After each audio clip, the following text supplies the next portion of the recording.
Buenos días a todos y a todas. Gracias por asistir esta mañana. Estamos acompañados de la Directora General de Infancia para dar inicio a la jornada de violencia filioparental en el ámbito preventivo. Para ello, no voy a tomar más tiempo para que las ponencias que te vienen seguidamente, la mesa redonda, pues tengan el mayor tiempo. Así que doy la palabra a la Directora General. Muchas gracias, delegado. Se oye bien, ¿verdad? Muchas gracias y, bueno, bienvenidos y bienvenidas a todos y todas los que hoy vayan a participar en esta jornada de violencia filioparental desde el ámbito preventivo. Es una oportunidad, indudablemente, que nos reunamos tantos profesionales de distintos ámbitos sanitarios, educativos, fuerzas y cuerpos de seguridad del Estado, servicios sociales, equipos de tratamiento familiar, porque es un tema que nos preocupa, pero es un tema del que también nos tenemos que ocupar como profesionales. Quisiera agradecer a la Delegación de Almería, a sus profesionales, a sus técnicos, al Servicio de Informática, que hoy están apoyando para que esto sea posible, que se transmita, a todas las personas que también nos están viendo. Y al Servicio de Prevención, a María y a su equipo, y a Manolo, que sé que han apoyado desde el primer momento esta iniciativa. En relación al tema que nos ocupa, la violencia filioparental es una realidad que probablemente no tenemos todavía cuantificada con datos reales. Tenemos probablemente esa punta del iceberg, que es lo que estamos viendo ante la dificultad de los progenitores para plantear y pedir ayuda. Sí es cierto que los datos nos están indicando, datos recientes de los últimos 5 años, que se ha incrementado el número de sentencias respecto a violencia filioparental, hasta un 60%. También los datos de las memorias de los equipos de tratamiento familiar indican que en torno al 9,25% de los casos atendidos presentan violencia filioparental. La génesis de la violencia filioparental es importante conocerla. Para poder abordar los problemas hay que conocer cuáles son sus causas, qué factores se relacionan a nivel de protección, a nivel de factores de riesgo. Y sobre todo es importante no perder de vista lo que hoy vamos a poner aquí en práctica, el enfoque sistémico y el enfoque relacional. Y sobre todo el trabajo en red de profesionales. Por eso en el programa se ha planteado desde ponencia, mesa, casos prácticos que nos sirvan para reflexionar y seguir avanzando en este tema. No me gustaría acabar sin enfatizar la importancia de que no perdamos de vista que tenemos que prevenir la victimización de los niños, niñas y adolescentes. Tenemos que trabajar desde un enfoque de derecho de infancia y adolescencia y enfatizar la parentalidad positiva. El espacio de reflexión que hoy vamos a tener va a permitirnos hacer un análisis, compartir conocimiento, compartir experiencia e incluso plantear opciones formativas y nuevos caminos para continuar. Hay muchos programas en Andalucía, a veces los programas no se conocen para trabajar la violencia filioparental desde el ámbito preventivo y esto también es una oportunidad para conocer esos programas.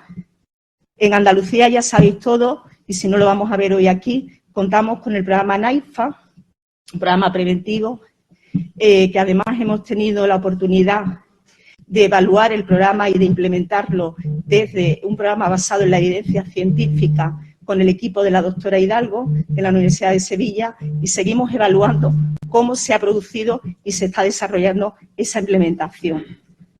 Hay otros muchos programas, algunos de ellos también se van a mostrar hoy, y hay buenas prácticas profesionales en los servicios sociales comunitarios, en los equipos de tratamiento familiar, en los centros educativos y en el ámbito sanitario.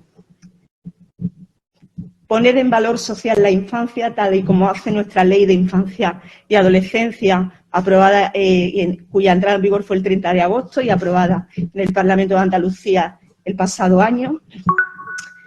Y la prevención. La prevención tiene que ser un pilar de las políticas de infancia. La prevención, el apoyo a la parentalidad positiva, la atención a la persona menor agresora, que también se recoge en la Ley de Infancia y Adolescencia y la cualificación y formación de los profesionales, tanto inicial como permanente. El próximo lunes vamos a desarrollar las jornadas participativas de diagnóstico del tercer plan de infancia y adolescencia de Andalucía, que nos permitirá también tener una hoja de ruta para los próximos 4 años. Yo, sin más, reiterar, María, que sois también un enfoque y un modelo desde la Agenda 2030. Los Objetivos de Desarrollo Sostenible también van a estar hoy aquí presentes. La meta 16.2, erradicar y acabar contra cualquier forma de violencia hacia la infancia. Y bueno, la inversión en infancia debe ser económica, pero debe ser también una inversión de recursos humanos cualificados, grandes profesionales, desde una evaluación, desde una planificación, con programas basados en la evidencia, con buenas prácticas y en trabajo en red de los profesionales, con todas las entidades de la administración pública y con participación de niños, niñas y adolescentes, que no podemos olvidar.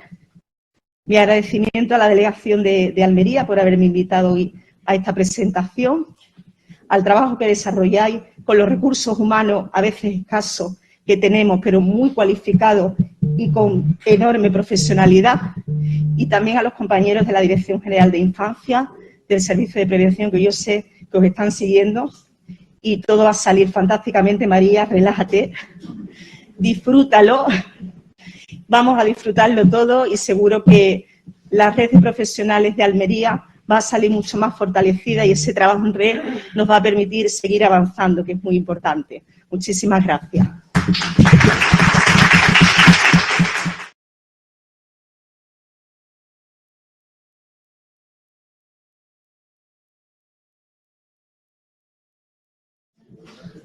Buenos días.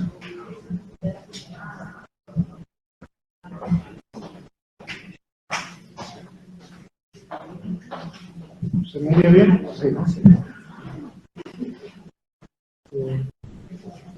Bueno, no estoy yo muy acostumbrado a hablar en público, llevo poquito tiempo aquí en el gabinete, ya no solo en Almería como jefe de servicio jurídico provincial, sino también como de toda la Junta de Andalucía, aprobamos hace poquitín. Y nada, muy contentos y aprendiendo, ¿no? Yo todavía reconozco que estoy en una fase muy de aprendizaje, que ya me han dicho que se tarda en salir de ella y que probablemente nunca se termine de salir. La violencia filioparental, tuve que preguntarlo, porque yo los nombres técnicos no los domino, pero efectivamente es la violencia de hijos a padres, ¿no? O sea, no es cualquier tipo de violencia en el seno de la familia, sino la que se produce de hijos a padres. En la primera pregunta, o la primera cuestión que me surgió cuando preparaba un poco la ponencia, es que todo viene muy referido al menor, pero evidentemente seguramente la violencia filioparental más grave se produzca en hijos que ya son mayores de edad, ¿no? Porque en nuestra sociedad evidentemente nos emancipamos tarde, te voy a decir yo, que salí hace un año escaso de casa de mis padres. y evidentemente las situaciones de conflicto con hijos mayores pues serán incluso de mayor entidad que con hijos menores, pero bueno, es cierto que la legislación está muy enfocada, al menos la preventiva y la de incluso la última ley orgánica, la 8/2021, o la anterior, ¿no? La ley orgánica 1/1996, está muy enfocada a la figura del menor. Cuando el menor se convierte en mayor de edad, únicamente tenemos la respuesta penal que nos da el Código Penal, ¿no? El artículo 173 de violencia hacia padres, hijos o colaterales en general dentro del ámbito familiar, o por supuesto otro tipo de violencia que se puede dar en las relaciones personales, por supuesto en las relaciones de pareja, etc. Pero bueno, desde el punto de vista jurídico, la violencia es violencia, da igual quién la ejerza para calificar la violencia, ¿no? Luego, evidentemente, va a afectar a la tipicidad, ¿no? Hay determinados tipos que castigan más cuando pues, existe prevalencia, superioridad, o es de un hombre hacia quien ha sido su esposa, etcétera. Pero la violencia sigue siendo violencia en cualquier supuesto.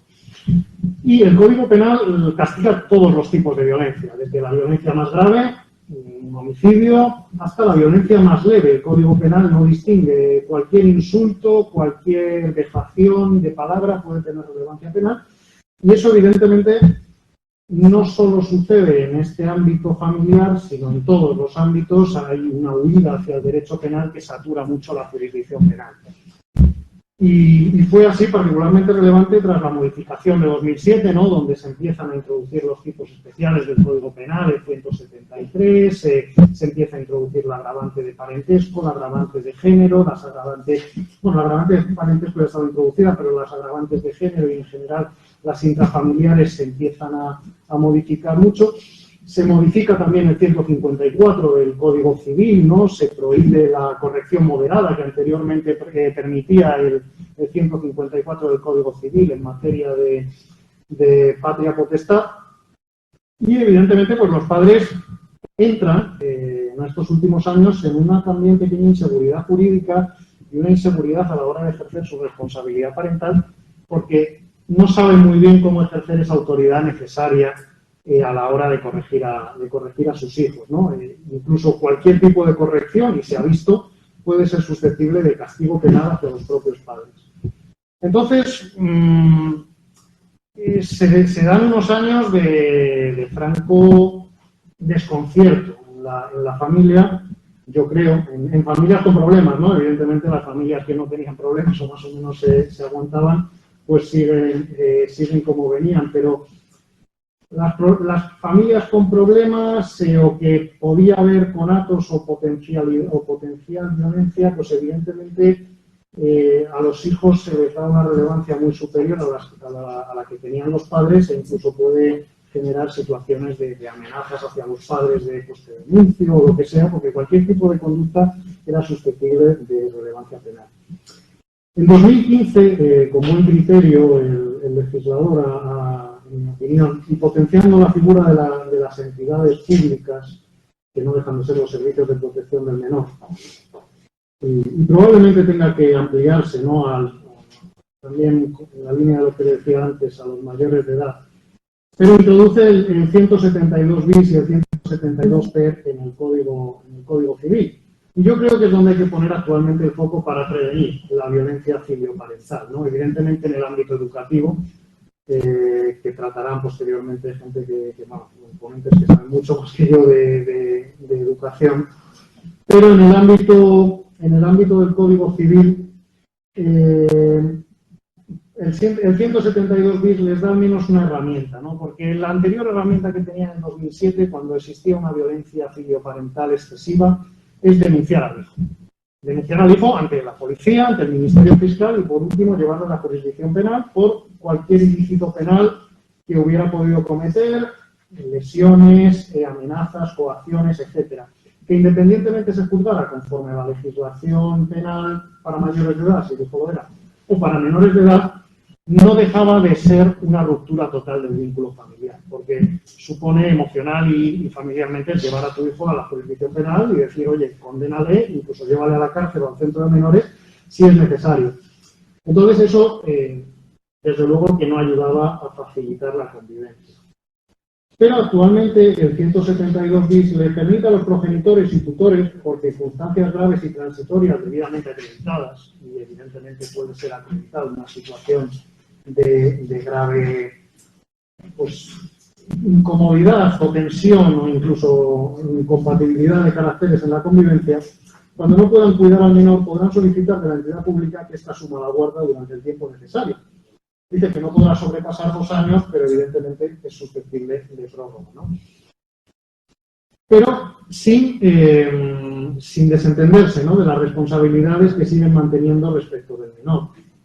Entonces, esto es una solución intermedia que, dotando de recursos a las entidades públicas, yo creo que es intermedia y puede venir bien al menor decir, bueno, mis padres no me han llevado a la jurisdicción penal porque tenemos una situación en casa insostenible en la cual un hijo está ejerciendo una violencia que no solo es incómoda para los padres o son víctimas los padres, sino el propio menor que ejerce la violencia, evidentemente, también es una víctima de esa violencia que ejerce, porque si estuviera él bien, no ejercería esa violencia, y por tanto se les da esa posibilidad de acudir a una entidad pública en vía administrativa, que no es tanto como mis padres me envían a la cárcel o al correccional y me quieren enviar, y se permite que dentro de esos cuidados, dentro de ese acogimiento residencial al que se refiere el 172 ter, pues se establezcan las medidas formativas y educativas a que se refiere, por ejemplo, la Ley Orgánica 1.1996 o la última Ley Orgánica, la 8/2021, en particular a partir de los 16 años, prepararles para la vida adulta y modificar o corregir esas conductas violentas que hubieran podido venir desarrollando. Y yo creo que es lo que hay que potenciar, hay que dotar de servicio, hay que dotar de recursos a las entidades públicas para que en casos de violencia los padres no tengan esa dicotomía, ese estar entre la espada y la pared de ¿qué hago? Voy a la policía y denuncio a mi hijo y que me lo quiten del medio y le metan en la cárcel, o en un centro de menores, que no uso la jerga coloquial porque es la que nos planteamos quienes somos padres y quienes son padres. Entonces, evidentemente, esa dicotomía hay que quitársela. Y ahora, por lo menos, tienen esa posibilidad de acudir a los servicios sociales, a los servicios de protección del menor y decir, oye, tengo este problema familiar, no puedo asumir la guardia de mi hijo en este momento, por favor, asúmela tú, porque la situación en casa es insostenible. Y actualmente pues pueden acudir a eso y evidentemente para el menor también es un golpe de realidad. Va a acudir a un centro residencial y va a haber situaciones con menores en las cuales ellos estaban en una posición inversa, es decir, menores que eran maltratados por sus progenitores, menores que ni siquiera tenían la suerte de tener progenitores y probablemente eso coadyuve o facilite el cambio de paradigma en el menor y su posible reestructuración de los vínculos familiares, o al menos debería ser lo ideal, y al mismo tiempo permite a los padres descansar, recuperarse, también educarse ellos mismos para ejercer la paternidad de otra manera, ¿no? La paternidad positiva, como señalaba la directora general anteriormente. Entonces da como una segunda oportunidad sin terminar de romper las relaciones.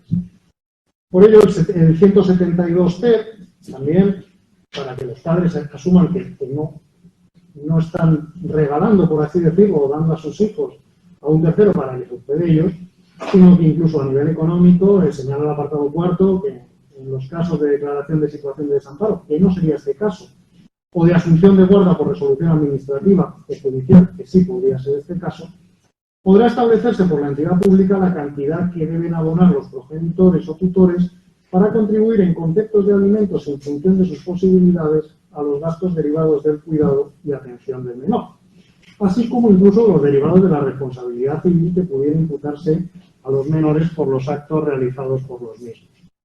Es decir, este régimen jurídico parecen dos articulitos metidos así un poco en el Código Civil con calzador en 2015, pero yo creo que dan la solución o dan desde luego el enfoque preventivo antes de que se rompa la familia definitivamente para que los menores tengan otra oportunidad de modificar su conducta fuera del entorno familiar y al mismo tiempo los padres tengan también la opción de reeducarse ellos para ejercer las funciones parentales al mismo tiempo que no lidian en el día a día con la violencia o la tensión familiar que generaba un menor con tendencias hacia la violencia filioparental.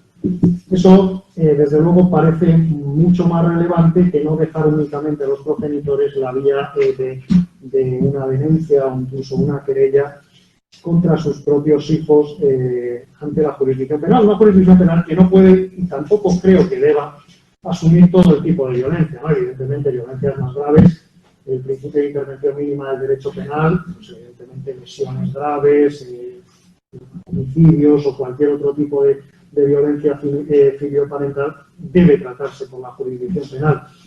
Pero en los casos de situación de tensión que lleva aparejada violencia, ya sea física, psíquica o verbal, yo creo que esta es la situación adecuada. Y luego, el legislador también en 2015, que trató de responder yo creo que con buen criterio a esta cuestión, introduce en un capítulo tercero, en la Ley Orgánica 1/1996 de Protección Jurídica del Menor, para introducir algo que antes no constaba, o al menos era difícil ver, que eran los deberes del menor. Actualmente los deberes del menor son, bueno, anteriormente a esta modificación, los deberes del menor solo estaban en el artículo 55 del Código Civil. Decía, el hijo debe contribuir al sostenimiento de los gastos familiares de acuerdo con su capacidad, respetar a sus padres, etcétera. No, pero bueno, era un articulito muy pequeño y no daba esa sensación de introducir deberes al menor, que probablemente, y ya hablarán más los ponentes sucesivos, sea un poco el problema de estas conductas de violencia filioparental, ¿no? Ese síndrome, ¿no? Yo he leído haciendo esta ponencia a Google, poco más, pues el síndrome que se convierten en pequeños tiranos, pequeños dictadores, ¿no? Entonces, pues evidentemente una vida sin deberes, sin responsabilidades, en los menores puede, o en los hijos en general, puede conducir a este tipo de conductas, ¿no? Y el capítulo 3 de la Ley Orgánica 1996, pues evidentemente ya habla en el artículo 9 bis de deberes del menor, de asumir y cumplir deberes, obligaciones y responsabilidades inherentes o consecuentes a su titularidad, pero luego señala deberes relativos en el ámbito familiar. Habla expresamente del respeto a sus progenitores y hermanos, así como a otros familiares, participar y corresponsabilizarse en el cuidado del hogar y la realización de tareas domésticas, de acuerdo con su nivel de autonomía personal y capacidad, ¿no?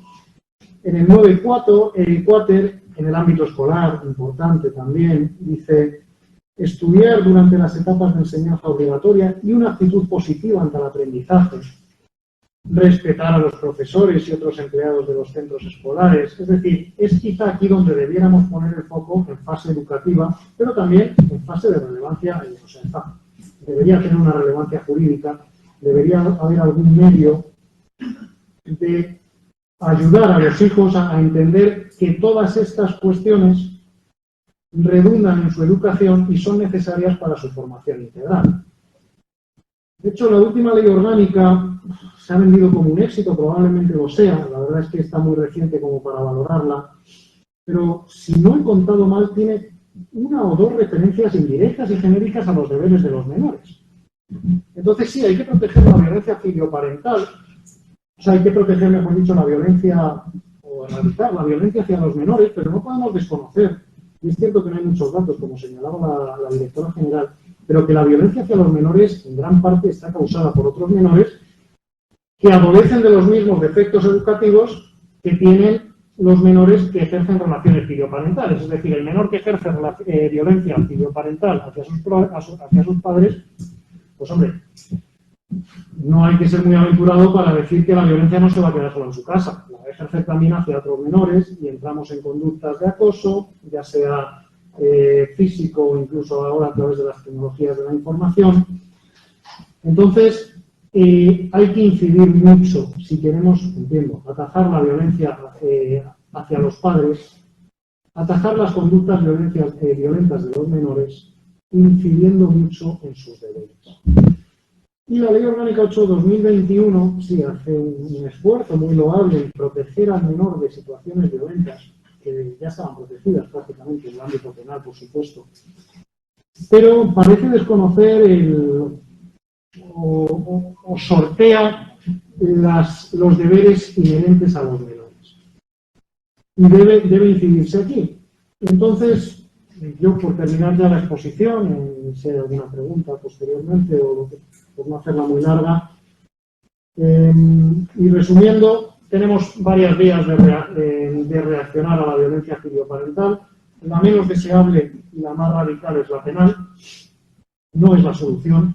A mí me preocupa el dato de que se esté incrementando las sentencias penales para reaccionar a la violencia filioparental. No es la solución, únicamente los supuestos más graves debe intervenir el derecho penal. Es dotar de recursos a las entidades públicas para que puedan asumir la guarda en acogimiento residencial o eventualmente en acogimiento familiar, pero hay que ser realistas y probablemente en acogimiento residencial de estos menores que ejercen violencia hacia sus padres, dar la oportunidad de reestructurar el entorno familiar de manera separada y poco a poco reconducir esas situaciones. y luego incidir mucho en el ámbito educativo en los deberes de los hijos. Yo, desde el punto de vista jurídico, lo entiendo así, potenciar mucho el 172 bis y el 172 ter del Código Civil. Y por mi parte, ya está, ¿alguna pregunta o lo que sea?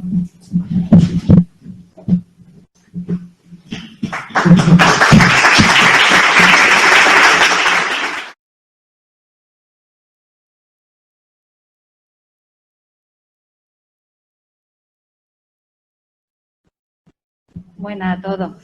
Yo soy María Medina, la jefa de Servicio de Prevención y Apoyo a la Familia. Marco, muchísimas gracias por tu exposición y quería comentar también que la ley nuestra, la Ley de Infancia y Adolescencia en Andalucía, dedica un capítulo entero, como tú has comentado, al tema de los deberes. Efectivamente, es que también no solo los derechos, sino también tener en cuenta los deberes según el nivel del niño, la edad cognitiva, en fin, tener en cuenta también los deberes como tú has comentado. Y tenemos a Inma aquí con nosotros. Inma, me va a permitir que hace ya unos años, no digo cuántos, te escuché en una ponencia y me gustó mucho una metáfora que comentaste de un agricultor que estaba cuidando sus tierras, las regaba, las abonaba con mucho cariño y todo perfecto, todo muy bien. Y llegó una tormenta que estaba totalmente fuera de sus competencias, llegó una tormenta y las plantas que tenía tan bien cuidadas se rompieron. Entonces, un poco, pues, comentar, a mí me vino muy bien esa metáfora que tú comentaste hace ya mucho tiempo, como los padres, los progenitores, los cuidadores principales tampoco son totalmente responsables de que las cosas no funcionen bien. En fin, me gustó mucho esa metáfora y quería recordarla hoy aquí también en esta mesa.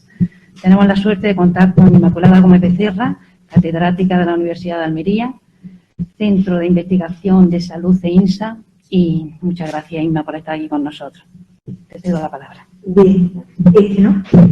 Juan me decía, me la pongo en el centro, ¿no? Ahí. Bueno, yo en primer lugar muchas gracias a María, a Carmen sobre todo y en general a todo el equipo de prevención porque, bueno, para mí es un placer. A muchos conozco por diferentes cosas o de formación, o antiguos alumnos por ahí y bueno, porque también además tengo la suerte de estar también vinculada al servicio, también de esos conozco a otros, ¿no? Estoy en el equipo de María Victoria Hidalgo de Parentalidad Positiva valorando los programas de TEFE. Y a otros, pues porque tengo la suerte de tener un grupo de investigación donde la única académica soy yo, o sea, la única de mi grupo, que somos 13 personas, que está verdaderamente en la universidad contratada, soy yo y el resto pues son orientadores escolares, psicólogos del ámbito de empleo, del ámbito de servicios sociales, tenemos ETF, incluso pues tuvimos a Manuel Martínez Doménez, también antiguo compañero de aquí, ¿no? Entonces, bueno, pues para mí esto es una oportunidad de compartir, yo no pretendo, y eso que Marco me ha cedido 15 minutos que te agradezco, pero bueno, yo lo primero que he preguntado a Carmen y a María es que vaya a tener o podéis tener la ponencia, ¿vale? Yo no pretendo entrar en cada uno de esos programas, creo que además quienes pueden desarrollarlo y lo van a hacer perfectamente es en la propia mesa redonda, porque ellos tienen poco tiempo, si nos van a decir las cosas que hacen, y por supuesto en la parte, como ya decía la directora general, en la parte de talleres o de análisis práctico. Yo no vengo más que a traeros la pincelada de, bueno, científicamente, qué tenemos, ¿no? Qué tenemos validado y qué no tenemos validado. Ojo con sobredimensionar tampoco los científicos. Obviamente a mí me toca estudiarme lo que académicamente hay y colaborar en la medida que podemos en mi grupo a los protocolos que existan, validarlos, ¿no? Y comprobar su efectividad. Psicología hoy nos movemos mucho en todo el tema de los tratamientos basados en la evidencia, todo aquello que está basado en la evidencia es algo que descartamos de entrada, pero ojo, yo tengo la suerte de momentos como estos, de como decía en mi grupo, o que también yo nunca he abandonado la clínica, aunque soy profesora de la universidad, 2 días de semana hago transferencia en un centro clínico, en Impaula, ahora llamado Imparable, y bueno, eso lo hago para no despegarme de la realidad. Creo que meternos allí en aquel palacete que se llama universidad nos despega de la realidad profesional. Y en la realidad profesional hay grandes experiencias, aunque no todas ellas pueden estar validadas científicamente, ¿vale? Pero por algo básico, para estar validado científicamente tienes que tener recursos humanos, tienes que tener dinero y tienes que tener, como yo digo, un chino, con respecto a los chinos, que esté tomando datos. Cuando no hay datos, no hay posibilidad de publicar. Pero además, cuando no hay datos, ni tiempo, ni, oye, cada uno tiene sus habilidades de escribir, de que te publique, las revistas tienen muchísimas políticas científicas, que no todas son científicas, sino muchas son de egos. Entonces, que los trabajos que hacéis lleguen a la ciencia, pues en muchos momentos no llegan. Pero yo tengo la suerte de que al haber hecho talleres de formación, al estar en el mundo de la clínica, sí me llegan muchos niños que sus centros educativos o que en algunos programas, desde los programas que tiene prevención, NAIFA, están siendo usuarios y entonces tú dices, las cosas se están haciendo bien, ¿vale? Por tanto, yo solo traigo esa pincelada de qué nos dice la ciencia y qué se ha demostrado. ¿Para qué? Para que en ese escaparate, cuando tengáis que hacer algo, si uno de esos programas os sirve, pues oye, mira, vine aquí y aporté algo, ¿vale? Y primero un poco, cuando María me dijo, había, lo ha dicho muy bien Marcos, ¿no? Siempre dirigimos al menor, ¿no? Pero también está la familia. Lo que pasa es que sabiendo que se iba a presentar el programa NAIFA, pues yo dije, bueno, pues yo me centro en el menor, porque es verdad que en mi grupo tenemos investigaciones que pueden apoyar a las dos partes. De manera que yo, aunque he incluido cosas de familia, me voy a centrar más en el menor. Y empezando por ello, un poco la parte primera es que nos ha dicho hasta ahora la ciencia, como decía la directora, es verdad que hay muy pocos datos epidemiológicos de violencia filioparental, no están todavía habiendo estudios de epidemiología que recojan número de casos, pero sí que hay ciertos casos únicos, incluso algunas investigaciones como la que vais a ver ahora de Vicente Garrido. Marcos decía ese síndrome del emperador, efectivamente. Vicente Garrido, un perfilólogo y además psicólogo jurista de renombre en España, ya hace más de una década empezó a estudiar este fenómeno y obviamente pues llegó a una serie de conclusiones. Pero es que también cuando estudias cualquier programa de violencia filioparental, incluso de estilo violento en general, ¿qué encontramos? Pues encontramos chicos con personalidad antisocial, ¿vale? Que no respetan la autoridad, que todos los reglados huyen de ellos, con apegos inseguros, o sea, con apegos deficitarios. No podemos olvidarnos tampoco aquí de la psicología evolutiva, todo el tema de la teoría del vínculo. Marcos también decía, ese vínculo que se rompe si esos padres tienen que denunciar a un hijo, ¿vale? Estilo educativo sobreprotectores, todo no está en el menor. ¿Qué es antes o qué es después? ¿Qué fue antes el huevo o la gallina? Eso la propia ciencia todavía no ha llegado a delimitarlo. Pero es cierto que o bien porque tienes un hijo que empieza a tener esta personalidad, o bien porque en general como padre tienes que aprender muchas competencias, y por ahí van todos los programas de prevención en parentalidad y las metáforas que nos decía María, efectivamente, ese huerto que se te destruye, ¿no? Cuando tú no esperabas que viniera esa tormenta y arrasara contra las matas, pues bien, eso quizás hace que los padres pierdan, Marcos nos decía, esos años de desconcierto, ¿no? Y puedes terminar cometiendo errores, o ya venías cometiendo los errores, ser permisivos, sobreprotectores, una educación pobre o escasa en valores prosociales, y aquí ahora vamos a ver, tenemos que remar juntos con educación, ¿vale? Siempre ha habido el debate, en el colegio se educan valores o no se educan valores, como mínimo se mantiene y se modela, ¿vale?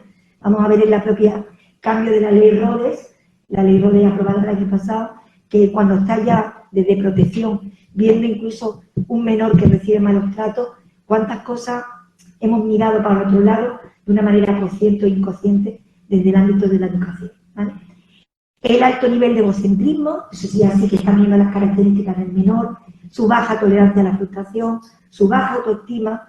No olvidemos que cuando hablamos de un menor con violencia, una compañera de mi grupo, que hoy en día es psicóloga en IPF, cuando estaba en Reforma, y compañeras que tengo también por aquí de Reforma, bueno, que estaban en Reforma, decían, y a mí eso no se me olvidará, compartiendo con ellas experiencias de formación, hay muchos agresores que son víctimas, ¿vale? Víctimas de que en algún momento en su camino no han aprendido a controlar su impulso, a regular sus emociones, a interaccionar de otra manera con su familia.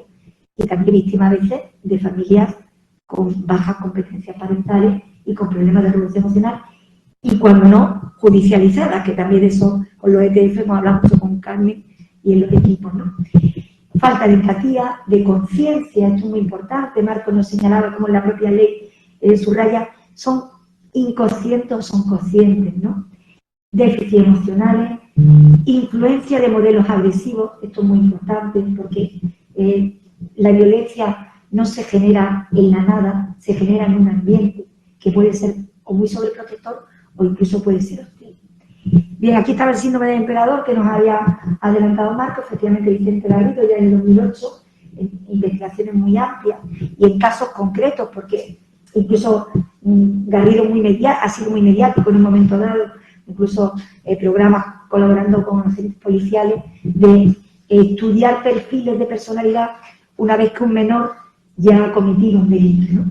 Y bien, él siempre nos habló de, efectivamente, pues lo que ha definido Marco, que yo no repito, pero lo único es señalar que en esas conductas violentas, que de hijos a padres, hay un claro desprecio hacia sus progenitores y ya les venían desobediendo, ya les venían manipulando, esto no surge de la nada, ya venían insultando y ya venían amenazando. Yo me acuerdo cuando Salud Mental, que tengo ya aquí a nuestra compañera Alma, el domingo hizo una serie de jornadas sobre los medios de comunicación y la psicología. Y efectivamente muchas veces trataron casos tanto de adultos como también de menores, y vinieron periodistas, y vinieron personas del ámbito policial y judicial, y a veces es tan sensacionalista decir, por la mañana un chico se levantó y pegó un escopetazo a la madre. Eso no suele surgir por la mañana, ¿vale? Hay muy pocos casos de abducción, es verdad que hay personalidades antisociales, que puede ser sorprendente, pero normalmente es algo que se va fraguando. Otra cosa es que ninguno hayamos sido conscientes de que eso se está fraguando o de cuáles pueden ser los límites, que esos límites a lo mejor ellos tampoco son conscientes hasta que ven verdaderamente las pérdidas. Falta de conciencia, de sentimientos positivos hacia sus progenitores, familiares o personas de su entorno, que hace que se conviertan en personas frías y que los padres no tienen ninguna autoridad. Es más, a veces no tienen ni siquiera competencias para manejar eso tan extraño que les está ocurriendo. Claro, ambas cosas producen el cóctel de que el menor se convierte en un tirano, en un déspota y en un dictador. De ahí la palabra que utilizaba Garrido del síndrome del emperador. Cuando hablamos de un menor que está teniendo una violencia filioparental, al fin y al cabo no se está ajustando a las normas sociales. Y eso es lo primero que tenemos que ver. Y por eso también necesitamos trabajar en red, porque a lo mejor no se está ajustando en otras muchas cosas. Solo que las otras no eran tan graves, o no han llegado a juzgados, o no han llegado a servicios de prevención o de protección. Bien, ¿cuál es la función que puede cumplir para un menor? ¿Por qué un menor termina cometiendo eso? ¿Qué consecuencia, qué pérdida o ganancia hay? Bueno, pues lo primero, saber que efectivamente hay temperamento, toda esa falta de conciencia, de problema emocional que nos viene diciendo la investigación, que se nace, pero también cosas que se hacen, todo lo que hemos hablado de la familia, pero es más, el menor no empieza, como hemos dicho, con un delito grande, empieza a tener muchos comportamientos desregulados emocional y socialmente, hasta el punto que realmente socializarte o educar puede ser en una dirección o en otra. Y por eso es tan importante ver desde las desobediencias tempranas. Por eso, como decía la directora general, y como están todos los servicios, la clave es la prevención, ¿vale? Todo tratamiento eficaz ha sido con intervención muy temprana, detección muy temprana y de manera integral. No hay ahora mismo en la ciencia otro tipo de programa que no apele a eso. Y además, obviamente, pues desde los ámbitos de salud, pero ya no solo de salud mental, porque ahí ya llegan, ahora Alma nos comentará en la mesa, ¿no? Ahí ya llegan cuando los padres están perdiendo el control. Es de la propia pediatría. Cuando hay un mínimo atisbo de 3 trastornos que claramente, en muchos casos que cometen violencia filioparental o de otro ámbito, miras para atrás y en la temprana infancia ya había indicadores de casos como trastornos oposicionistas desafiantes, trastornos de hiperactividad especialmente acompañados de problemas del control del impulso y trastornos de tipo ya disocial, pues cuando ya es mayor la edad. Obviamente estos trastornos tienen que ser detectados cuanto antes. ¿Por qué? Porque además cada vez hay datos epidemiológicos, como decía la directora, no tenemos datos epidemiológicos verdaderamente recientes, constantes y sistemáticos de violencia, y menos de violencia filioparental, pero sí tenemos muchos datos epidemiológicos de estos 3 bloques de trastornos, que por supuesto no todos ellos cometen violencia, pero sí que muchísimos casos de violencia, casi en un 80%, han tenido de base alguna característica o sintomatología compatible con estos trastornos. Y estos trastornos cada día van en aumento y a edades más tempranas, ¿vale? Lo cual, pues ya nos está diciendo, sus trastornos tienen de base problemas de regulación emocional y problemas de ajustarse a los reglados, a las reglas sociales. Bien, como decía, socializarse es en una dirección o en otra. ¿Dónde tiene que estar la clave? Y socializar en el control de impulso, socializar en la regulación emocional y socializar en valores prosociales. ¿Cuál es fundamentalmente el gran problema? Que muchas veces esas cosas no se ven en otros ámbitos que no sean en la propia familia, pero sí pueden tener pinta. Entonces aquí un poco era el empezar un poco por dónde tienen que ir las directrices de intervención cuando empezamos a tener las primeras señales de ese menor que ya se está desajustando a las reglas sociales, que puede terminar en la violencia parental o en cualquier tipo de violencia, o incluso puede no llegar a ámbitos de violencia si la familia y su entorno socioeducativo saben atajarlo y pueden atajarlo a tiempo. Pues lo primero es no aislar nunca una reacción violenta del propio entorno en el que ocurre. Lo decía muy bien Marcos, ¿no?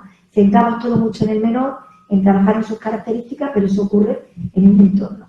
La intervención más efectiva, como os decía, es en prevención temprana y en una adecuada socialización en la infancia. Sobre todo trabajando mucho con sus competencias emocionales, con su tolerancia a la frustración, con su control de las emociones. Y por supuesto después vendrá, una vez que tengamos esas bases de un manejo adecuado de las emociones, pues ya un entrenamiento en autocontrol y en autorregulación, que de eso también, efectivamente, desde un aula de convivencia escolar a muchísimos programas y talleres desde el ámbito de educación, pues es donde están incidiendo. Total, al final tener un menor con unos valores sólidos y siempre ir acompañado de unos estudios educativos de crianza que sean proclives y adecuados. Como decía, yo no voy a entrar mucho en la familia, porque después vamos a tener la experiencia maravillosa de diferentes programas, pero sí un poco, pues decir a nivel científico, al menos cosas que cada vez se están fomentando más. Porque hay que ser también como padres modelos de tolerancia al malestar y de regulación emocional. Yo en concreto en la consulta privada, siempre que me viene un menor con cualquier tipo de problema de conducta, de problema emocional, siempre pongo como condición sine qua non que los padres tienen que venir ambos y que además tienen que estar de acuerdo y colaborar en evaluar sus estilos educativos parentales y un perfil de regulación emocional, ¿vale? Porque claro, lo comentaba muy bien Marco, cómo recibe la familia eso, ¿vale? Yo a la violencia respondo con violencia, o al menos con hostilidad, con falta de comprensión, con no validar el propio malestar que traiga.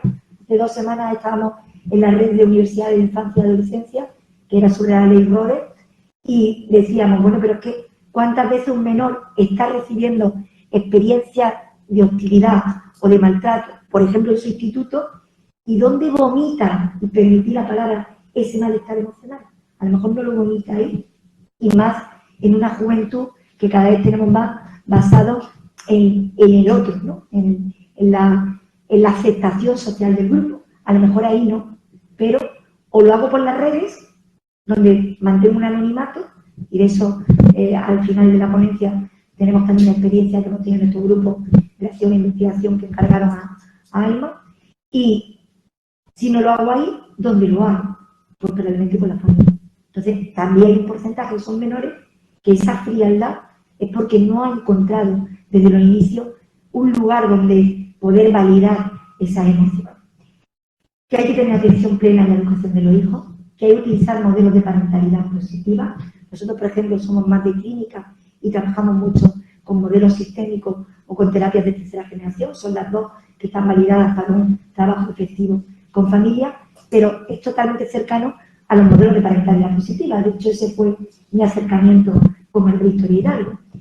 Reconocer el empoderamiento parental, ¿vale? Eso siempre desde las intervenciones sistémicas yo lo aprendí mucho con Alma, ¿no? El devolver a los padres ese rol de autoridad que muchas veces han perdido y en los ámbitos legales, ya comentaba Marcos, cómo se lo encuentran, ¿no? Y cómo la propia ley está haciendo que no parezca que se desentienden de los menores. Y al final, todos los que trabajáis con familias, sabemos que la tríada es enseñarles, como siempre, a establecer normas y límites, Pero esto no es una cosa de modificación de conducta. Eso ya quedó trasnochado, ¿vale? Como tener el niñito, claro que sí, le enseñamos a manejar y a gestionar los comportamientos inadecuados de su hijo. Pero también lo tenemos que gestionar para comprender a su hijo y validar sus emociones. Por eso educar en positivo desde las fortalezas tanto de los padres como de los hijos y fomentar el vínculo, ¿vale? Algo que tanto hemos olvidado en muchísimos protocolos de intervención con familias. Bien, como os decía, los padres tienen que trabajar desde la educación positiva. Para eso hay que trabajar desde muy pequeñito en la prevención, viendo todas esas fortalezas de los menores, viendo sus comportamientos positivos. En lo privado y especialmente en salud mental estamos cansados de llegar a padres y, claro, ellos obviamente vienen preocupados por un trastorno, pero todo lo que te cuentan es sintomatología. Y quieres que es la primera sesión que desmembrar aquello y despatologizar y decir, a ver, ¿quién es tu hijo? ¿Cuáles son sus características? ¿Cuáles son sus fortalezas? Y en eso nos la gastamos los psicólogos la primera sesión, ¿vale? Y a veces la segunda y la tercera, y seguimos conviviendo con ellos porque tendemos a eso, pero que en general tenemos una sociedad que tiende a eso, ¿vale? A buscar las no fortalezas y los déficits. En la actitud de los padres, como estilos generales, pero ya os digo, el programa que ya lo tienen, estabilidad emocional, la escucha activa, comunicación verbal y no verbal. Hay padres que te dicen, no, si yo no le digo, pero yo tengo padres que le digo, ¿cuántas veces resoplas? Uf. Negociar a partir de 12 años. Yo siempre recuerdo una charla de María Victoria, cuando primera vez empezamos a hacer cosas juntas, que ella decía, el día que mi hijo, mi propio hijo, porque yo no soy clínica, mi propio hijo me dijo, solo con 11 añitos, mamá, ¿esto hay que hacerlo sí o sí o esto se puede negociar? Dije, vale, vamos por buen camino. Dije, acabas de describir lo que miles de madres nuestras y padres nuestros en consulta quisiéramos que lean, ¿no? Pues efectivamente hay que negociar. Hay que saber cuáles son los criterios, hay que saber si yo es que tengo que tener esas plantas o es que además en la otra parte de esa metáfora es que quiero el huerto del vecino, porque además una tormenta de vino y el mío ya no es lo que era, ¿vale? Y ahora empiezo a querer, ¿por qué a mí y el de enfrente no? Bien, efectivamente siempre hay unas reglas de oro, como yo decía, no es modificación de conducta de carácter tradicional, pero sí que tenemos que enseñar mucho a los padres a hacer prevención de respuesta y a ignorar aquello que se puede ignorar. Hay programas, por ejemplo, el PSIC, que trabaja mucho en cómo, a través del juego, ignorar ciertas conductas que los padres a veces no ignoran, ¿no? Por poner ejemplo, hay padres que no es que propicien una actuación violenta de un menor, pero está a lo mejor el menor haciendo cosas educativas. Y bueno, y está pues quejándose, como yo le digo, rumiando, vaya rollo. Y el padre y la madre quieren que lo haga y además sin quejarse. Oye, que a lo mejor toca quejarse, que tú no te quejabas. A lo mejor tú te ibas y te quejabas de una manifestación por el aborto. Pues como ya no se pueden quejar de eso, a lo mejor se quejan de los deberes, que les parece mucho, o de la fobia de selectividad, que tanto compartimos y que genera problemas emocionales por doquier. Entonces, bueno, pues está vomitando.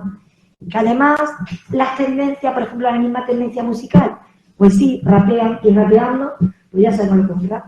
Yo tengo ya una lista de raps sociales que me dieron en un taller en el Sol de Portocarrero unos adolescentes, porque como cada vez me llegan más chavales que rapean, pues les entro por ahí. Es una guía donde ellos desregulan emocionalmente, se ponen a escribir letras y tal. Bueno, yo, si empiezan despotricando del mundo, pero acaban algunos raperos sociales diciendo, salí de eso y fantástico, me di cuenta que perdí el tiempo mientras estaba haciendo aquí barbaridades, oye, pues a mí me vale, ¿vale? Y, por supuesto, evitar los castigos, las discusiones y las broncas. Estamos cansados desde las propias intervenciones tradicionales en psicología que el castigo, y mucho menos físico, no educa, solo contiene. Es cierto que, desgraciadamente, y sobre todo aquí tenemos compañeros del ámbito judicial y agencia policial, pues efectivamente ellos llaman el creador, ¿vale? Pero llegamos a los límites. Para llegar ahí han pasado muchas oportunidades de educar en positivo. Bien, y por supuesto, pues advertir a los padres que esto no es una cuestión de una intervención momentánea, sino que no es que exista la palabra precaída, es que va a existir la palabra momentos críticos en una jornada que montaron en salud mental infantil juvenil, bueno, antes del COVID, no hace mucho, ya no he perdido los años, pero justamente nos dedicábamos mucho a hablar de los momentos críticos. La adolescencia es un momento crítico por naturaleza vital y social y educativa. Por tanto, pues siempre que no olviden la estrategia de mantener la calma, de saber distanciarse, de saber equilibrar, de validar las emociones y los valores de su hijo. Y, por supuesto, traer ejemplos positivos. Los padres es como, ya se ha perdido todo, ¿no? Ahora está con un grupo de iguales en el instituto que le están metiendo toxicidad, o como vamos a ver al final de la presentación, las redes sociales, y ya no reconozco a mi hijo, se ha perdido todo, las cosas no se pierden. Esto es como montar en bicicleta, ¿vale? Si el menor lo inculcó desde la emoción y desde un vínculo seguro, eso está ahí, ¿vale? Por tanto, lo que tienen que hacer los padres es tirar de todos esos ejemplos positivos, tanto de su hijo, en otros momentos que no ha sido un chaval desregulado emocional o socialmente, como de ellos mismos como padres, ese empoderamiento, ¿vale? Bien, por tanto, ¿qué podemos hacer? Pues lo que ya ha señalado el director general y el motivo que tiene esta jornada y que los sistemas de protección y de prevención conocen perfectamente. Yo no quiero decir nada, solo que efectivamente los programas que han sido efectivos, porque la ciencia los ha podido validar, que no son todos los que existen, muy al contrario, lo decía al principio, pues crear un proyecto compartido y trabajar en conjunto y trabajar en red, no hay otra. Incluso a nivel de las universidades, a estas alturas estamos haciendo redes, ¿vale? Red de la Universidad Infancia y Adolescencia, red EPROE de Regulación Emocional, red y Fundación de Infancia, porque hasta los propios académicos y los que somos investigadores no sabemos en el propio ámbito nacional qué hacemos unos con otros y estamos repitiendo cosas y no las compartimos. Estamos intentando crear redes para que nosotros mismos tengamos repositorios, tengamos experiencia de poder formarnos. Esta es una experiencia también entre vuestros propios ámbitos judiciales, sociales, prevención, protección. ¿Por qué? Pues porque el proyecto tiene que ser conjunto entre el centro educativo, familia y, si ya la cosa depende de dónde haya llegado, pues policía, jueces, psicólogos, bien sea desde el ámbito de salud, bien sea porque el chiquillo o la chiquilla están yendo a algún tipo de centro, orientadores escolares que tienen un papel tan fundamental en sus acciones tutoriales, no tienen por qué ser clínicos, pero tienen unos despachos donde pueden llevarse a un menor y echar un ratico con él, ¿vale? Profesores y, por supuesto, grupos de amigos. Vamos a ver que incluso en el tema de bullying y ciberbullying, uno de los grandes programas trabaja justo con el espectador, ¿vale? Con ese sujeto que está impasivo y está presenciando una violencia, ¿vale? Bien, por tanto, hay 5 pilares en todas las intervenciones integrales que encontremos efectivas. Política y actuación a niveles judiciales, leyes, ámbito de medidas disciplinarias, judiciales, de eso ya Marco nos ha hablado, como la propia ley sigue viva y más viva que tendría que salir y más revisión que tendría que haber. Actuaciones en los contextos educativos, desde los centros de acogida, reformas, pisos tutelados, a, por supuesto, los propios institutos y los propios colegios. Actuaciones en la comunidad, hay asociaciones, fundaciones que pueden ayudar. Desde muchas asociaciones se pueden dar muchos modelos de resiliencia de chicos y chicas que han salido de ese ámbito. Nosotros nos gusta mucho en el grupo hablar de el trabajo de regulación emocional de manera transversal a través del ocio, sin más lejos, a través del deporte, ¿vale? Nosotros, por ejemplo, en el grupo tenemos a María Fernando y a Lidia, que llevan muchos años luchando para que todo niño que tiene una necesidad educativa pueda tener después un espacio de ocio que sea inclusivo, ¿vale? Y ahí andamos, bueno, ahí hay gente de mi grupo todos los veranos montando cursos de verano, ¿sabes? Que es que no quieren vacaciones, haciendo cursos para monitores de deporte y de tiempo libre, CAU, no sé qué, para que aprendan a trabajar y aprendan a detectar problemas y que los niños no solo reciban salir a un campo o hacer deporte, sino ya que los tienes ahí, trabaja habilidades interpersonales, trabaja habilidades sociales y trabaja competencias emocionales. Intervención a la familia, por supuesto, como hemos visto, sobre todo, por eso no convirtiéndonos en modificadores de conducta, sino sobre todo trabajar con sus actitudes, con sus barreras psicológicas e intervención directa con el menor, que puede ir desde la detección de una personalidad antisocial, la parte de farmacología, como tratamiento de carácter más cognitivo, creencias, actitudes, todos esos perfiles que nos han descrito. Y, por supuesto, inteligencia emocional. De manera que la intervención conjunta y coordinada debe ser eso. Ahí está en el centro el menor, con su historia, el menor acosador, el menor violento, que empieza, no por ser violento, empieza por estar desregulado social y emocionalmente, y ahí hay que detectarlo, con su personalidad, pero con todos esos agentes que están en materia de todos ellos que trabajemos de manera coordinada. El rol que tenemos en la universidad es, pues lo poquito que yo estoy haciendo aquí, fomentar la multidisciplinariedad y en la medida de lo posible colaborar en la formación y encargarnos de sacar datos, ¿vale? Porque nosotros sí tenemos esa tarea, nos pagan para ello. Y, por supuesto, promocionar cambios políticos, sociales y educativos. Yo recuerdo los inicios, incluso cuando empezamos en Diputación haciendo formación con Manuel Martínez Domínguez, que los gestores y los políticos estaban como muy alejados, ¿vale? Y como que no estaban tan en contacto con la realidad. Eso ha ido cambiando, desde incluso en algunos sectores y consejerías, como los propios políticos que suben, es gente que viene de a pie de obra, ¿vale? Y no serán la mayor cantidad, pero hay una buena parte de ellos. Y después, sobre todo, porque sí son sensibles a las cosas que se hacen, ¿vale? Y son sensibles también, en este caso, a nosotros, a la universidad. Y van contando cada vez más con nosotros. Cada vez fomentan más la investigación, cada vez fomentan más la formación, dentro, obviamente, por lo menos de lo que ellos se quejan de los recursos económicos que tienen. Pero que al menos pues son sensibles a algo que antes no ocurría. Bien, cuando hablamos de ese menor que está ahí en el centro, pues bien, las investigaciones, y en concreto, por ejemplo, nosotros ya hemos tenido datos a raíz de una tesis doctoral de línea, cuando estaba de técnico en trastorno de conducta, empezamos pues justamente a ver de una manera transdiagnóstica, que es como en psicología hoy en día es la corriente que está ahí innovando e introduciéndose, no basarnos tanto en las características clínicas, sino en qué fenómenos psicológicos pueden estar a la base sosteniendo esas características.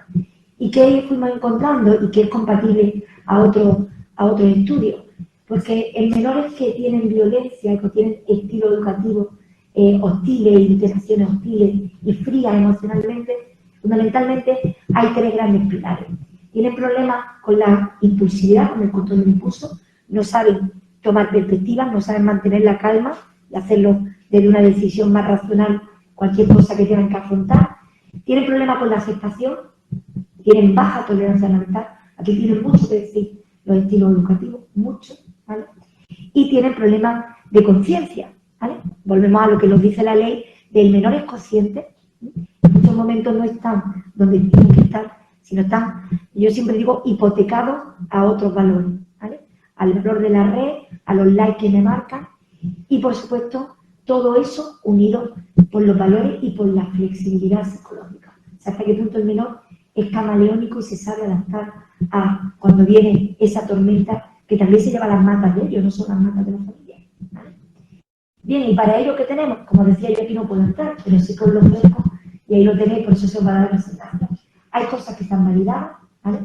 La mayoría de estos programas, y además siempre lo voy a distinguir, yo digo, porque al abrir un manual uno encuentra un capítulo al inicio que te dice si hay una investigación de eso, o es un señor que tiene experiencia profesional, o se rodea de gente de experiencia profesional, y lo plasma en un manual, ¿vale? Pues de estas, por ejemplo, el primero sí tiene validez científica, y el segundo, los dos restantes, no, son experiencias profesionales de gente que lo ha sistematizado. En la propia APA, que es como nos movemos las investigaciones, los investigadores por esos cánones, ya nos dice que el mero hecho de que un protocolo se manualice y se protocolice ya es un primer paso para que empiece a estar basado en la evidencia, ¿vale? Entonces, si veis, tiene un disquito abajo, porque es que tienen CD. Entonces, esos programas directamente vienen las sesiones una a una. O sea, solo hay que coger y ponerlas tal cual en un taller. No hay que quebrarse más la cabeza, ¿vale? Entonces, bueno, si os dais cuenta, es para la escuela, pero incluso en educación primaria. Hay cosas de 4 y 6 años, de 6, de 8, educación infantil, educación primaria, instituto, con nuestro famoso programa interno que está validado científicamente, que es del grupo de Berrocal de la Universidad de Málaga, del Laboratorio de Inteligencia Emocional, y para instituto, el programa de fortaleza psicológica, que también tiene muchos datos y se está validando, y por supuesto el programa de educación emocional, que también se está validando. Nosotros en nuestra modesta colaboración, pues también todos esos artículos que están ahí no son más que una muestra de, bueno, es verdad que surgió de la terapia, de ir trabajando con adolescentes, pues empecé en concreto yo ahí a dibujar, y finalmente pues todos esos dibujos era una manera de colocar pues sus barreras emocionales y su despiste de los valores, y de empezar a, como nosotros decíamos cuando íbamos a los institutos a hacer talleres, de meterse por el camino del lobo, empezar a perderse, o irse a la zona de confort, o sentirse también indefenso. Y desde ahí, pues un día empecé a dibujar y tuve la suerte de que tengo 2 hijas que no se han dedicado a la psicología, pero porque yo creo que están saturadas de psicología. Alma decía que un día me iban a denunciar, porque la niña en la universidad, a veces durmiendo la siesta en el suelo, ya lo puedo decir, protección de la ya son adultas, y porque mujeres que intentan ser responsables, ¿no?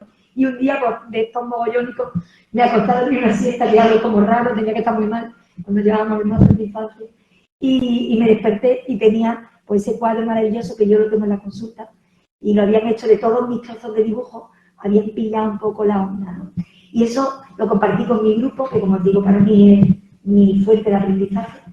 Y bueno, pues de ahí surgió, vamos a montar esto, ¿no? Y entonces, bueno, primero lo empezamos a validar, en esta tesis que os comentaba, y salieron una serie de estudios donde empezamos a validar los ejercicios, las metáforas, esas que comentaba y que en una charla he compartido con madres y con padres. Y bueno, pues incluso ya empezamos a hacer estudios más serios, donde generamos un protocolo en sí mismo.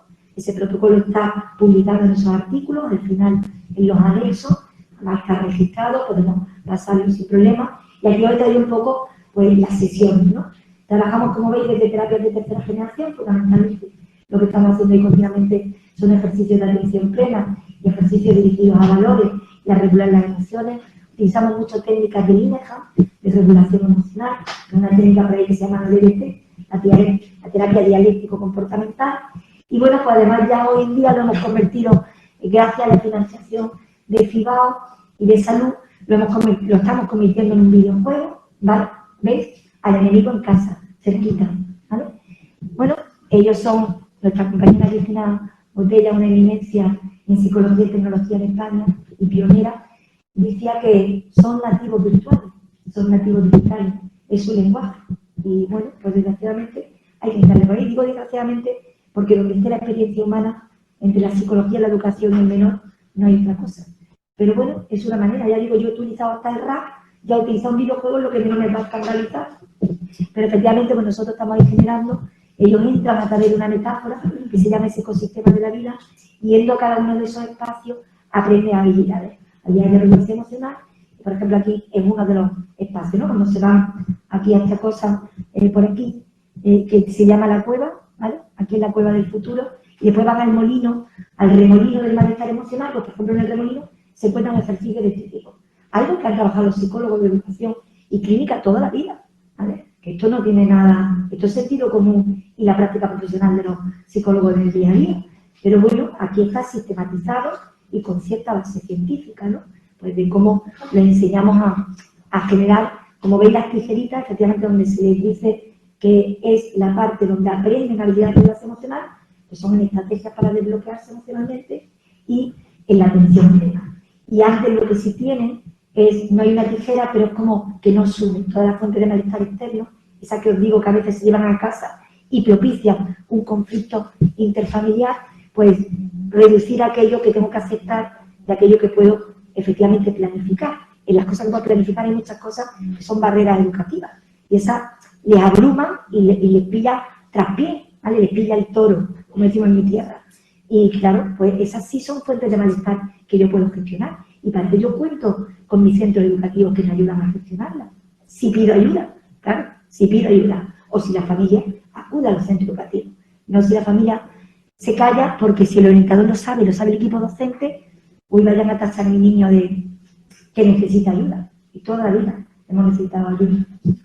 Y bien, pues al final un poco, desgraciadamente, si solo llegamos a acciones para escapar de tipo violento, que no llegan a ámbitos judiciales y policiales, pues podemos analizar las pérdidas y ganancias del día a día, las cotidianas, que no son los castigos de la familia, son las propias que él va a tener como pérdida y ganancia a niveles sociales. Pero si ya llegamos a ámbitos judiciales, pues la pérdida y ganancia, desgraciadamente, es la que es, ¿no? Bien, como os digo, al final ese protocolo que empezamos haciendo en talleres, pero de manera lúdica, ha pasado a un videojuego, ¿vale? Aquí es donde está el videojuego, que, bueno, como veis, están muchos compañeros de mi grupo, y por ahí pues hay gente de educación, está Alma de salud mental, y como os decía, pues ha sido financiado gracias a salud. Bien, por aquí tenéis más programas que están totalmente, estos por ejemplo no están validados científicamente, son programas solo protocolizados, por ejemplo el de la izquierda es todo es una enciclopedia de inteligencia emocional, ¿no? Tanto para padres como para educadores. Tenemos hasta para pequeñines por debajo de 10 años. Yo no puedo hacer terapia con ellos. Nosotros en este caso tenemos estos talleres de los juegos de regulación emocional, pero sí que a las familias les proporcionamos estos psicocuentos que son, pues, para niños, están elaborados desde 4 a 10 años. Hay algún niño que si no tiene una madurez cognitiva muy alta, podría ser hasta de 11 o 12. Y siempre vienen 2 libritos, porque uno es una guía para padres, es un taller de escuela de padres condensado, y el otro es el cuento que se lee el menor, con la idea primero de reconocerse a sí mismo, ¿vale? De validar su problema, de no soy un bicho raro. Esto también le ocurre a Pichín, el erizo, o le ocurre al dragón, o le ocurre al planeta Ira, Rabieta, y además analiza las pérdidas y ganancias. Pichín, que tiene mal genio y no lo gestiona bien, su ira se queda sin amigos, por ejemplo, una de las pérdidas, lo echan del cole, ya Pichín no va a aprender a leer y el resto de animalitos de la selva así, y además al final Pichín tiene un plan de acción y se deja ayudar y se le enseñan 3 o 4 estrategias, ¿vale? Eso es lo que pretende el cuento. Claro, depende de la edad, porque esos cuentos hay que adaptarlos a la psicología evolutiva. Los padres tienen que leer estos cuentos con los menores, por eso ellos tienen una guía para saber cómo explotar el cuento y además le dar estrategias adicionales, ¿vale? O sea que por ver, fijaros si hay. Y los menores que en esas matas ya no solo es una cuestión de lo que ya lleva el menor, de su personalidad, su historia, y además tampoco es un problema de la familia, de que son familias que tú las evalúas y tienen unas adecuadas competencias educativas y competencias emocionales. Pero a lo mejor están abducidos por su entorno de iguales o por nuestras queridas redes sociales y nuestras vidas, ¿vale? Todos estos famosos videojuegos, que para qué los vamos a nombrar, que cada vez que un psicólogo nos dice simplemente el niño juega al Fortnite y hace los bellos, ¡pum!, se te ponen descansos, ¿vale? Nosotros, los ingenieros informáticos, ¿veis? Al final colaboramos incluso con quienes... Yo me acuerdo una de las veces, cuando empezamos con el Serie P de regulación emocional, un compañero me dijo: uy, no te puedes imaginar, acaba de ver en Roqueta una feria de muestras de esta de videojuegos y estaba Fortnite y dice, ¿no sabes quién ha ganado? Que por supuesto la empresa se lo montó muy bien, les regalaba un viaje por aventura, ¿vale? Con todos los gastos pagados para el ganador y su familia. Había ganado una niña de 5 años, ¿vale? Y habían competido porque es un juego que juegan adultos, ¿vale? Es fantástico. José Antonio me acaban de regalar el día, ¿no? Digo, pues, o cuando le dijimos, ¿qué puede motivar para que los niños jueguen?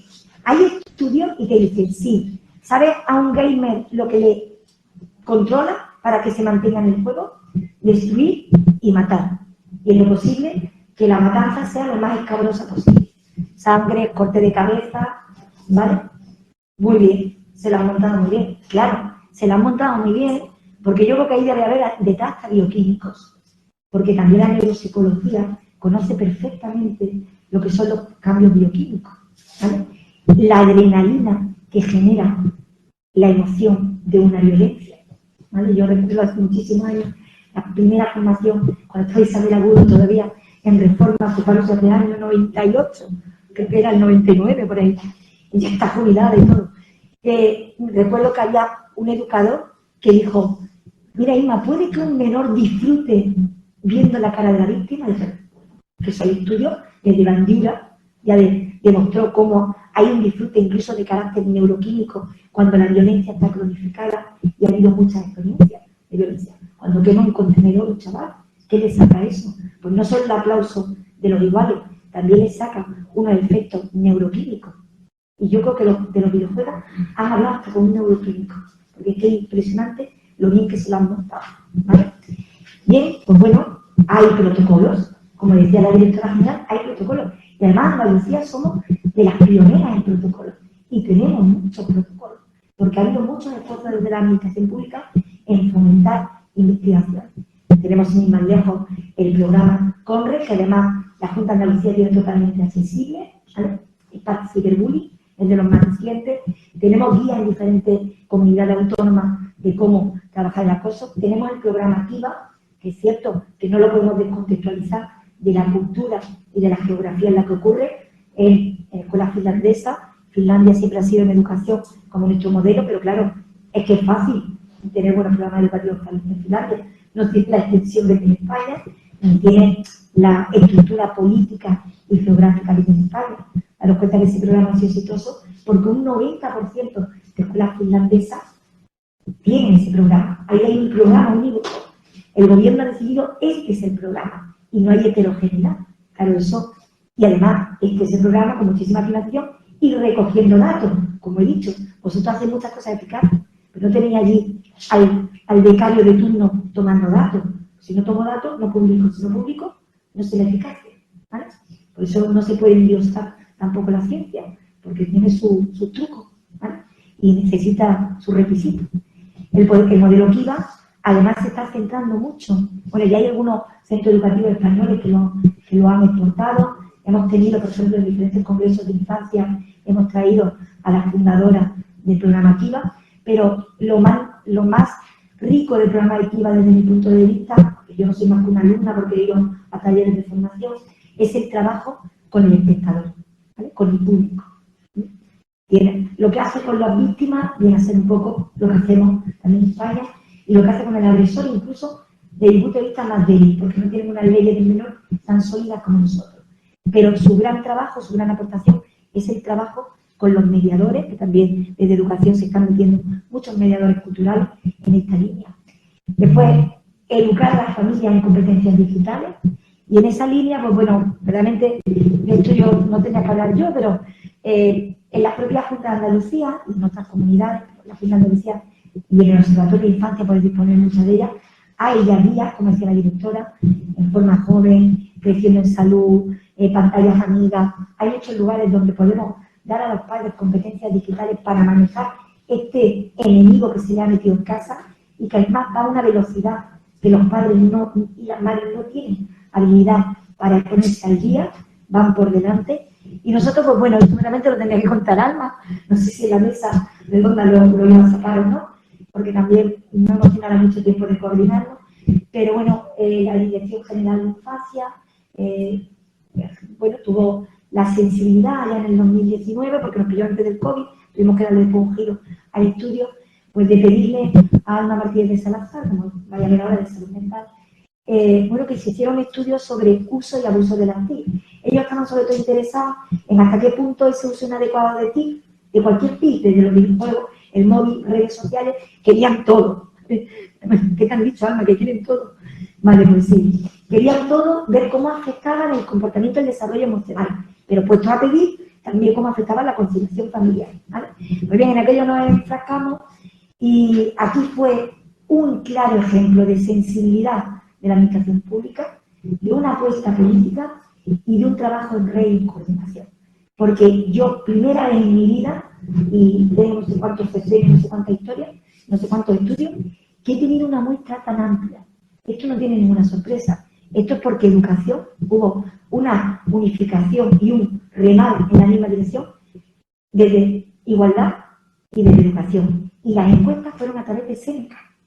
Claro, pues ya está. A una familia que le llega aquello, que además le preocupa, porque estaban sensibilizados los equipos docentes, pues a contestar, pues fijaros, una muestra increíble de casi 60.000 familias, porque 55.900 fueron las que finalmente contestaron, pero hubo muchos cuestionarios no válidos, esos números se los conoce Alma mejor que yo, pero de 6 a 16 años, padres de niños de 6 a 16 años, pero es que además muchos adolescentes, 40 y tantos mil adolescentes contestaron.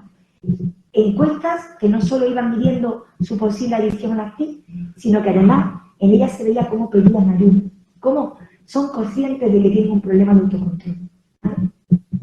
Pues bien, eso dio lugar a una guía que la tenéis. Ayer me tira el enlace del observatorio, no lo pasé yo que no me estoy quieta al final. Pero bueno, aquí lo tenemos, si no funciona no sé si hay, pero bueno, la tenéis en el Observatorio de Infancia y bueno, ya se inauguró el día 10 de enero, llegadito de la Navidad, vino la consejera de Igualdad y vino Antonia, directora general, y la presentó a Alma porque esta investigación está dirigida por ella, no sé si se va a tardar en abrir, a lo mejor se va, vale. Bien, pues es una guía, como dijo ella cuando la presentó, llena de sentido común, pero con evidencia científica detrás. ¿vale? Pero que no descubre nada que todos los profesionales que estáis ahí a pie de obra no veáis en el día a día. Pero es muy ilustrativa, además da con la clave muchas cosas y sobre todo aborda las 3 patas. Da, 4 verdaderamente. Da pautas a la familia, da pautas al menor, da pautas a la administración, desde política a agencias policiales, a educación, y además plasma señales de alarma. Y en esas señales de alarma, muchas de ellas tienen que ver con la violencia, ¿vale? Y sobre todo tiene un enfoque positivo, porque claro, cuando uno estudia, por lo menos en mi grupo de creación, no tendemos a buscar factores de riesgo, si a la par no buscamos factores de protección. Y entonces salen muchos factores de protección, porque tienen mucho que ver, pues por ejemplo, con utiliza con tu hijo un ocio alternativo, ¿vale? Que tienes que convivir con las TIC, compártelas con ellos, ponle control parental, entérate de qué está haciendo ahí tu hijo, ¿vale? Pues, sea un modelo responsable. Estamos cansados, ¿no? Es que el niño está todo el día conectado, ¿vale? ¿Y dónde están los padres? ¿Vale? El tiempo en familia juega a tu favor, ¿vale? Estamos cansados, psicólogos, educación, si es que nada le motiva, si es que has probado a llevártelo al campo, a hacer un bizcocho. Pues esas cosas no hemos probado. Claro, buscamos la motivación en lo material, pero no hemos probado lo de toda la vida, ¿vale? Hacerle cosquillas, cantar con ellos. ¿Cuántos padres con bebés trabajando el vínculo los vemos cantar, los vemos jugar, los vemos tocarlo? Bien, fuera cable, sería muy... El teléfono móvil no es un juguete. Aquí también, hablando de temas judiciales, hay que recordarle a los padres que se considera adecuado su uso a partir de los 14 años. ¿No? Claro lo que he dicho, el ejemplo con 5 años ganar una competición de un videojuego violento, que si el videojuego violento, pues lograr no debería, ¿no? Pero además ya no es ni el más violento, no cantaba hace años, ya se ha quedado corto, ¿vale? Bien, eso. Si tú el ordenador en espacios comunes, mi hijo está jugando, yo puedo estar con él también, ¿vale? Y él no se mete. El tema de acceso a internet, ¿vale? Tienen los niños más datos que los padres. Y si no, los padres, como nos sobran, compartimos los datos con nuestro hijo. Como me sobran, ya que lo he pagado, revisar el historial de navegación de los hijos, ¿vale? Que un menor, está bajo potestad, no pague, yo puedo revisar. No desde la sanción, desde la complicidad y desde la negociación. Me tiene que dejar revisar su historial. Porque si no, después los padres se cuentan la sorpresa que les encuentran a veces. Que la niña ha subido un vídeo con 11 o 12 años insinuando una red que además ni siquiera sabe la huella digital que eso deja. Y yo sé que las policías tienen equipos especializados en todo el tema de huellas digitales. Claro, pues tú no sabes quién está al otro lado de la pantalla, hasta que te tienen que ir al final a la policía y denunciar que la hija le han pedido que se eche X-Foto. Preservar la intimidad. ¿Cuántos padres vemos que en su propio perfil están rompiendo la intimidad de su hijo? Estamos quebrantando un derecho a la privacidad que tiene el menor, ¿vale? Y bueno, después, como os decía, están las señales de alarma, el control parental. Todo esto son variables que no es que por la mañana se nos antojó ponerlas. Son variables que en esa macroinvestigación han salido como factores de riesgo o como factores de protección de un uso adecuado o no de las TIC y de cómo eso hace una influencia en los comportamientos sociales, que acertadamente, como ya dijo Inma en la inauguración, no tenemos todavía menores con alta afección a nivel emocional y a nivel de trastorno de conducta por un uso inadecuado de las TIC. Eso es una gran noticia. O sea, a lo mejor uno diría, ay, pues mira, tendríamos que haber encontrado que un uso inadecuado está generando en la prueba que pasamos para medir funcionamiento psicológico un caos en los menores. No, por suerte no. Al menos no ha llegado a niveles de trastorno psicológico. Pero eso es una buena noticia, porque es el momento de hacer prevención, ¿vale? Porque factores de riesgo sí salen. Lo que no sale son menores con trastornos que colaborarán en la encuesta. Ojo, también siempre hay un sesgo en este tipo de investigación. Por muchas familias que hayan contestado, las familias que contestan ya tienen una motivación y están preocupadas por el problema. Hay algunas que no contestan, ¿vale? Y entonces esas a lo mejor son las que ni siquiera son conscientes de que tienen un enemigo en casa, ¿vale? Que se llama TIC. Bien, las necesidades realmente del uso, y a ver si voy rápido. Con atención, ahí está la parte de señales de alarma, que incluso han sido señales de alarma que a los padres se le pasa ya está. Si un menor está acosando o está implicado en grupos hostiles, ¿vale? Y bueno, pues como os digo, después hay pautas para el propio menor, ¿no? Que incluso algunas de ellas salieron muy bonitas porque apela un poco hasta qué punto, dónde sitúo mis valores como menor, ¿no? Hay una, por ejemplo, que el compañero que también está en la investigación, Juan Miguel Fruja, le puso un tono muy bonito, ¿no? De cuánto vale un like, cuánto te suma en tu vida tener no sé cuántos ciberamigos, eso cuánto te suma en tu vida, ¿vale? Y cuánto te resta. Entonces, bueno, pues salieron, no es sobre todo lo que reluce, o sea, son mensajes extra. ¿Cuánto valen un par de likes o de followers en tu vida, en tu día a día? ¿Vale? Bueno, pues como digo, para nosotros, y al final están las de las administraciones, dirigidas sobre todo en una buena práctica para las administraciones públicas, de educación, todo el tema del uso de los móviles en los centros educativos, ese menor que va por el pasillo y toma X fotos, ¿vale?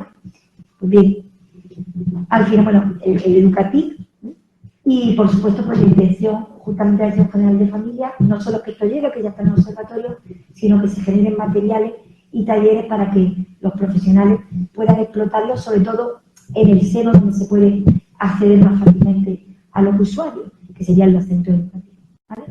Y yo, sin más, pues me he ajustado el tiempo, pero porque Marco me ha regalado 20 minutos. Era más interesante lo tuyo que lo mío. No, para nada. Bueno, pues no sé si tenemos el desayuno, pero si queréis alguna pregunta, además yo me voy a quedar por aquí toda la mañana, me iré a la 1:30, o sea que algunas compañeras, igual de los programas no puedo terminar de escucharlas, pero alguna o cuando en la mesa haya preguntas para mí, aquí, lo que queráis. ¿Alguna pregunta? Desde los que están en streaming, ¿alguien tiene? ¿No? Bueno, pues entonces, María.